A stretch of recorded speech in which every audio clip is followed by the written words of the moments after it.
Hey, it's NPR's Book of the Day. I'm Andrew Limbaugh. There's a certain irony to feeling like an outsider, to not fitting in, which is that I'd put good money on a bet that literally everyone feels that way sometimes. Like, who is out here being all, oh yeah, I feel totally comfortable here, and everyone around definitely gets me and appreciates me, like 100% of the time. Today on the show, we've got two different takes on fitting in, or, not fitting in actually. In a bit, we'll hear about a YA novel that's about how being bilingual is a hurdle of identity for a lot of kids.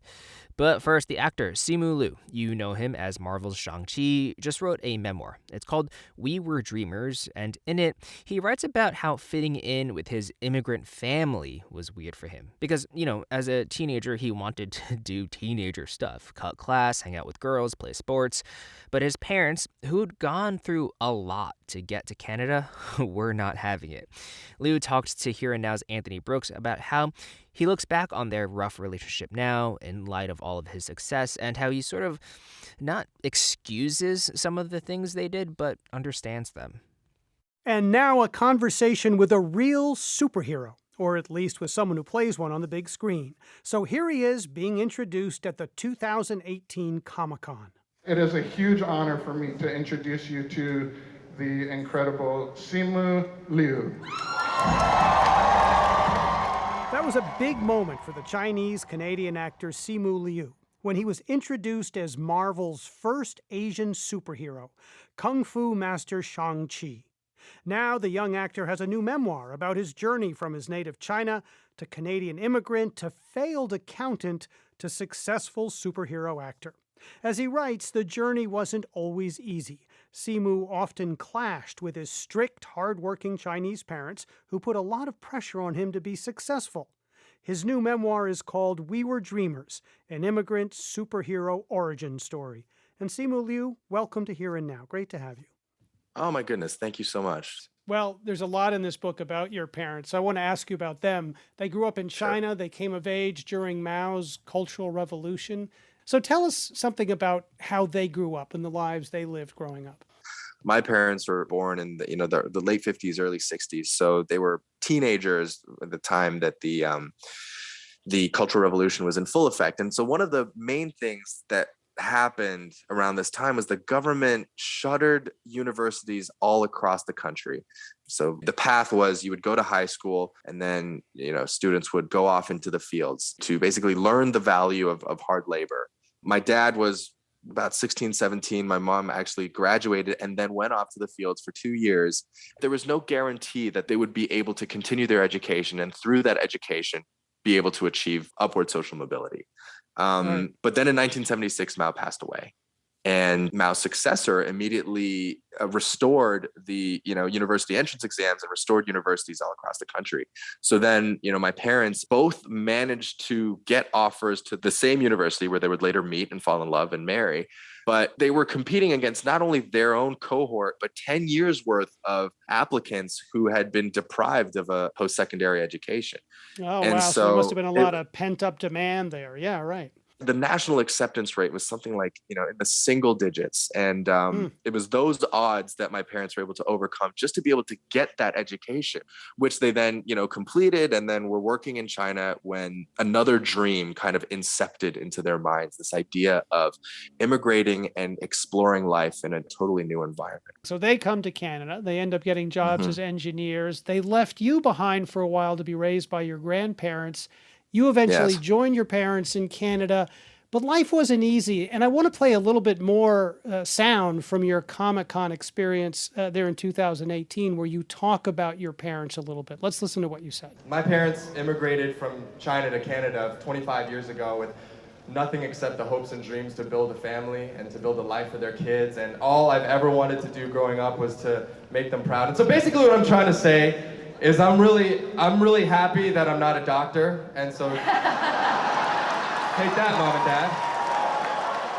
Dad. So you joke about it there, but as you write, Simu, your parents expected you to be a doctor or a scientist like them, and they put a lot of pressure on you growing up. Can you tell us what your relationship was like with your parents when you were in high school, for example? What was it like? their entire definition of success is so closely tied with academic achievement. And so, yeah, the path forward for me, according to them, was excelling in science and engineering or medicine or some field. Unfortunately, that wasn't the case. When I went through puberty, I started to want to do other things like get a girlfriend and play sports and skip classes and all the, things that dumb, rebellious kids want to do. And that just didn't sit well with my parents. And we fought constantly. Right. There's a particularly painful scene that I want to ask you about. You described this. This is with your father. It's in the middle of the book. You're in high school and you have your first girlfriend who you've brought to the school dance. Your dad catches wind of this and is outraged that she doesn't even go to your school. He says you're a source of shame. He asks, are you even my son anymore? And he hits you repeatedly, you say. And I think this might be hard for people to understand who are listening now. How do you make sense of his reaction now? I don't necessarily defend or justify those actions, but I think looking back and just feeling the anxiety that my parents must have felt at the time of having sacrificed and worked so hard to be able to give their son every possible opportunity. And at that point, I'd been enrolled in, a private school for gifted kids, and it was a very high achieving environment. And so the reaction that came, Simu has a girlfriend that doesn't even go to this school. It was that feeling of frustration of like, what is this kid doing with everything that we've given him? Making it in this country was not easy for them. And I think in my parents' mind, they always operated in a scarcity and survival mindset of like, this can be taken from us and we can lose it all. The only thing that we have to rely on to keep us going is our jobs, our careers, which are propped up by our strong educational background. And so for their terribly rebellious kid to be going off and playing hooky and hooking up with girls that don't even go to the school was a pretty tough pill for them to swallow. And of course, our relationship has changed so drastically, but I did think that it was very important for me to articulate these not great moments in our history, not to air out dirty laundry or to somehow point the finger at them and say, see, look at all that you did, but really as a means of connecting to other families and children that are going through those same pains and struggles as intergenerational and intercultural families, and finding some sort of a point of connection. Well, you mentioned that the relationship is better now. What is your relationship like with your parents right now? Well, for starters, I'm in an apartment in London right now. My parents have been visiting me all week, so they're in the bedroom about 5 feet away from me, trying to keep quiet so that I can do this interview. And they're my biggest fans. My father's recently retired, so he basically spends all day searching up everything I do on social media and every single news article that ever mentions me. And as frustrating and as crazy as that drives me, we've really become quite close. And when I first came to them with this idea of telling our story, not only my personal story, but the story of our entire family, they kind of balked at it, not out of some fear of being ostracized, but out of just this it was so incredulous to them that they had lived a memoir worthy life. And to me, part of the joy in writing this book was getting to share their extraordinary journey with the world, one that they would not themselves think of as notable in any which way. But for me, I feel like the odds that they were able to overcome are easily as crazy and as ridiculous, if not more so, than of me getting this role of a lifetime. Well, it's an incredible story on many levels. Sticking with this example that your parents set, though, you write extensively about how important it was for you to please them. You even tried to become an accountant to please them. How did that go? It did not go very well. I lasted about 8 just grueling, horribly torturous months before I was finally put out of my misery. And for very good reason. I was, by all accounts, a terrible employee. But out of the rubble of that, and obviously it was devastating when it happened, especially looking at all the time and money that my parents had invested in me. But being able to pivot from that, looking back now, getting laid off was truly a gift. I thought, hey, why not audition for some things? I'd always been interested in it. It was really just the beginning of that tiny snowball that eventually became, this, whatever this is. Right, this big thing that is now. I want to ask you a little bit about your early career, because it sounds as though to get work, you had to be willing to accept several roles that played on Asian stereotypes. And you write about this Mhm. in the book, and I'm thinking about the movie Bike Cop Begins, right? You played Yakuza Koto, the leader of a trio of Japanese mobsters. Yes. So they get the Chinese guy to play the Japanese mobster. And I'm just wondering sort of how tough that was for you. Looking back and even reliving some of those projects that I was a part of, I mean, I just want to reach back and slap my younger self in the face. I think it just Yeah. goes to show you just how limited we were in our opportunities at the time that I was willing to do it. Because guess what? All of the representation that I saw on screen was basically effectively the same thing. They were stereotypes and caricatures. And when I look back, obviously those roles weren't ideal, but they also in a way got my foot in the door. Right. What do you want readers to take away? What do you want them most to take away from your story? The best way I can articulate it is, sometimes in life when we're walking down the street, we're on our way to work, or we're in the grocery line and we see somebody, or we deal with somebody who speaks English with a bit of an accent, and we kind of remove ourselves and we say, oh, those people aren't a part of our society, they're just visiting. We minimize them in a way. And Yeah. what I hope to do with this book is to just shed a light on people like my parents who, by the way, do speak fantastic English. They just happen to have an accent. And the reason why they have that accent is because they've lived an extraordinary life. Each and every person that we see on the streets in Canada and America that don't speak English as their native language, each one of those people has an equally incredible story of how they got here. And sometimes I think we forget that, even growing Hmm. up, observing the way that my parents were treated. It was a lot of impatience and indifference. And yeah, I just hope that we can humanize those stories. And especially because my parents are the first to minimize themselves and to say, no, please, they want nothing more than to make themselves small and invisible. But, for me, I just think there's such tremendous value, not only for Asian Americans, for everyone, to really read their story and the story of our family of dreamers, and to understand that, we exist as well and we matter.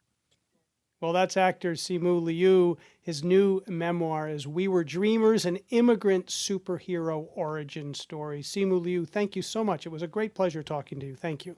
Thank you. In Margarita Engle's new book, Singing with Elephants, there's a lot of going back and forth between English and Spanish. And in this interview with NPR's A. Martinez, she talks about how publishers used to italicize Spanish and leave the English unitalicized, which makes sense if you're a native English speaker. But if you're not, it definitely signals something, an imbalance, a sense that one language is default and the other is, an other. And in choosing not to italicize, to keep both languages, I guess, normal, for lack of a better term, she makes this argument that, yeah, it might be a little confusing for some. But if you really listen to the context and music and poetry of the words, you'll get what's being said. Cuban-American author Margarita Engle explores what it's like to be an outsider in her new novel, Singing with Elephants. Her Cuban-born protagonist, 11-year-old Oriol, left the island nation to live in Santa Barbara, California. She's learning English. Her playmates are the animals at her parents' veterinary clinic. And as Engle explained to me, Oriol's life changes when she befriends the diplomat Gabriela Mistral, who happens to be the real-life winner of the Nobel Prize in Literature, the first Latin American author to do so.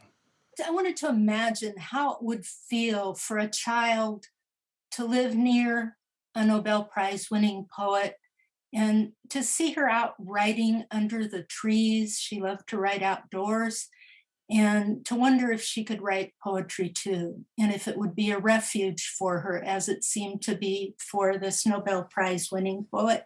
Now, why did you choose to write this story, interspersing English and Spanish all throughout? Well, I've done that all along with all of my verse novels.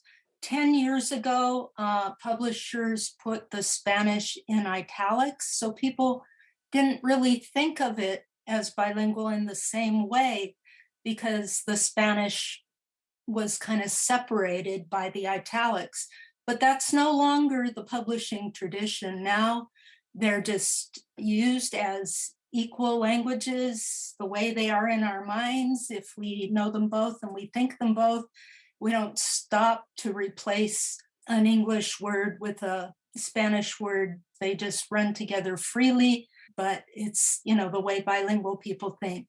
I can't imagine that happening today because that really, really kind of puts it into your head that Spanish is the other, right? It's not from here, and it makes it crystal clear in the middle of italics. I don't think that's why it was done. In fact, I kind of surveyed teachers before I made up my mind to change a few years ago. And they agreed that there are many words that could be confusing to a young reader who's just learning to read either language. And yet, that is still the new approach, is to hope that it's understood and to try to make it clear in the context. I don't want anybody to feel left out. Someone who doesn't read Spanish, I would hope that it's clear enough in the context where I wouldn't lose the ability to communicate with children who only read English. Yeah, and being left out to me seems like that's very much what this book is about, how difficult it can be to fit in when English isn't your first language. So how do you overcome these inadequacies that as a kid you already feel inadequacies by the bunch, but this added in as an extra layer? Well, this book is set in 1947. My mother came to the United States as an immigrant to marry my father in 1948, and she didn't know English. My father only knew English. My mother only knew Spanish. And they had met in Cuba, but they were artists, so they passed pictures back and forth to get to know each other. And it was love at first sight. They communicated without knowing the same language. But as my mother learned English, she had a very heavy accent and still does to this day at the age of 91. And people made fun of her accent. So I kind of put some of that into this story. So on that, can you read for us Not Completely Bilingual Yet? Yes.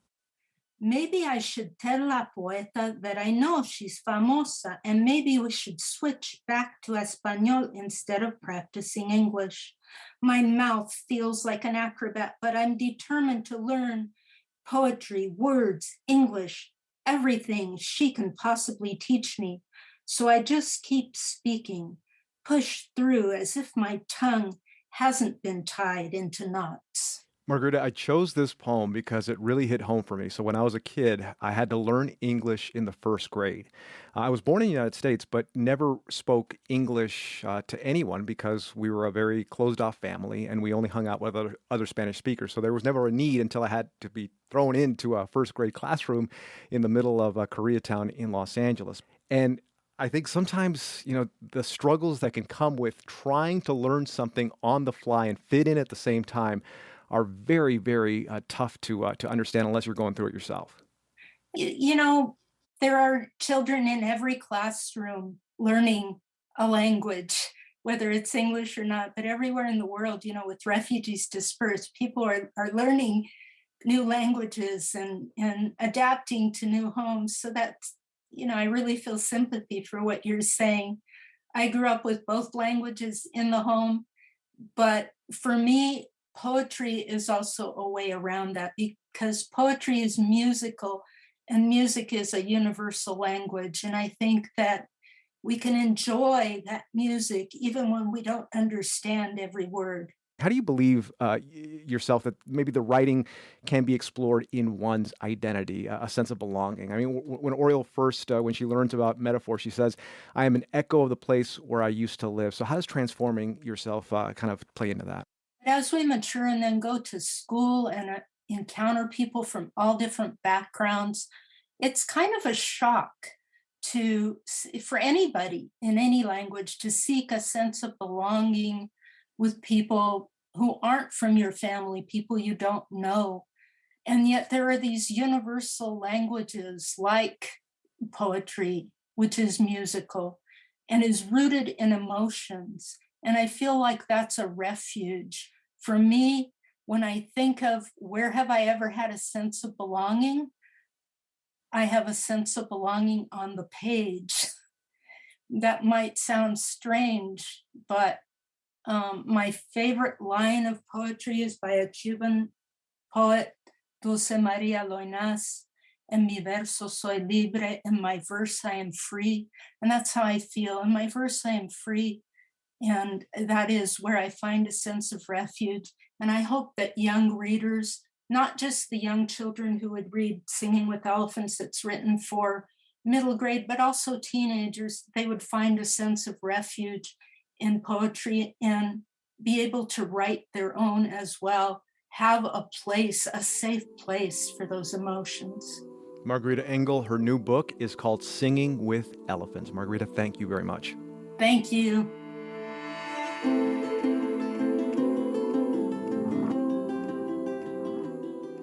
That's it for this week on NPR's Book of the Day. If you want more, you can sign up for our newsletter at npr.org/newsletter/books. I'm Andrew Limbong. The podcast is produced by Miranda Mazariegos and edited by Megan Selvin and Taylor Burney. Our founding editor is Petra Mayer. The show elements for this week were produced and edited by Tamar Charney, Janet Ujung Lee, Anjali Sashtu-Krebchek, Kat Spasado, Timbi Ermias, Mia Venkat, Sarah Handel, Daniel Hensel, Fernando Naro, Emiko Tamagawa, Kurt Gardner, Sean Saldana, and Rina Advani. Beth Donovan is our managing editor. Thanks for listening.